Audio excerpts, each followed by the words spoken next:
Terima kasih rekan-rekan media yang sudah hadir dalam liputan sore hari ini. Kami Aliansi Gerakan Peduli Hukum hari ini datang ke Komisi Pemberantasan Korupsi atau ke Dewas, Dewan Pengawas KPK, dalam rangka melaporkan adanya pelanggaran kode etik. Kami duga laporan kode etik ini dilanggar oleh salah satu penyidik KPK.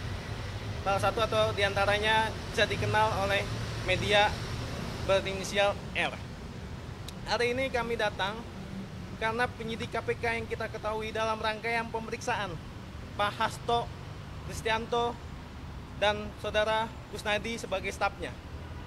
Kami dalam rangka mendukung KPK agar dalam penegakan hukum di Indonesia tidak boleh simpang siur atau tidak boleh ugal-ugalan tanpa adanya prosedur SOP-nya yang berlaku di Indonesia atau di kode etik pengawas.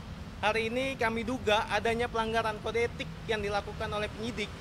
Kami bawa undang-undangnya sangat jelas, Undang-Undang KUHP, Kitab Undang-Undang Hukum Acara Pidana, salah satunya acara formil, di mana acara formil menyatakan sikap bahwasanya undang-undang berbunyi tidak boleh suatu penyidik melanggar acara formilnya, jadi tidak berlaku nanti hukum acara pidananya.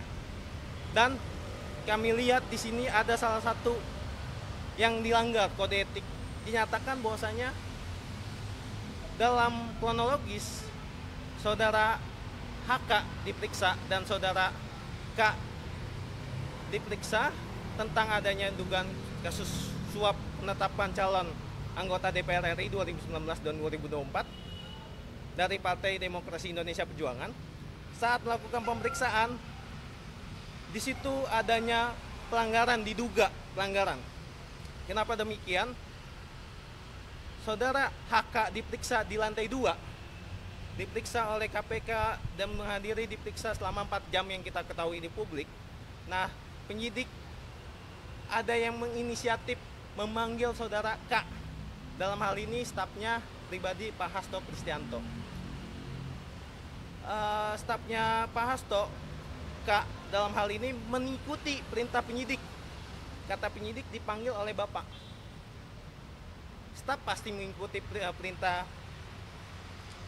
Pak Hasto. Tetapi dalam rangka dia ke KPK dipanggil ke lantai 2, ada tindak-tindakan yang tidak terpuji dan mencoreng atas dasar hukum. Kita ketahui Kusnadi dalam hal ini tidak ada satu kaitan pun dengan kasus tindak pidana. Maka itu dari kami Aliansi Gerakan Peduli Hukum Masyarakat Civil Society menyatakan sikap dan mendukung KPK menindaklanjuti dan memeriksa saudara pelapor. Kenapa demikian? Takutnya ini ada terjadi pelanggaran kode etik yang bisa dikatakan pelanggaran kode etik berat. Kenapa demikian? Jika bukan status tersangka, diperiksa dan digeledah dan disita alatnya, itu bisa dikategorikan pelanggaran HAM. Mungkin selanjutnya pasal dan demi pasal nanti bisa ditambahin oleh prosedur.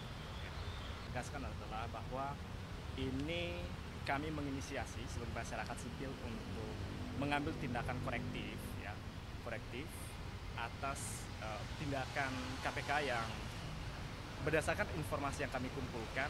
Kami menilai bahwa terlapor yang dalam hal ini salah seorang penyidik dari KPK melakukan perbuatan yang tidak profesional dan kemudian tidak berintegritas, menciderai nilai integritas lah.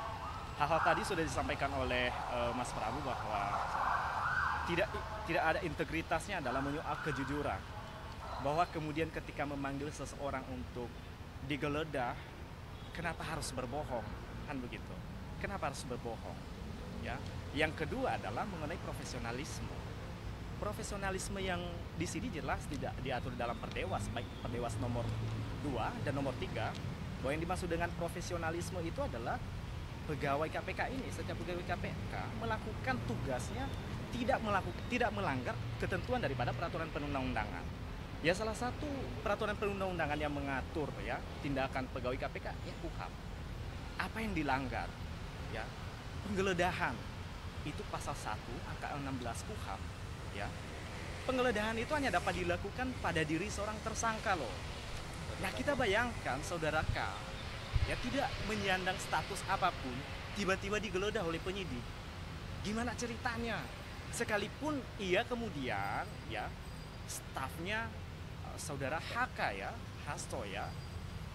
Sehingga kita akhirnya berpikir bahwa ada gerangan apa gitu loh.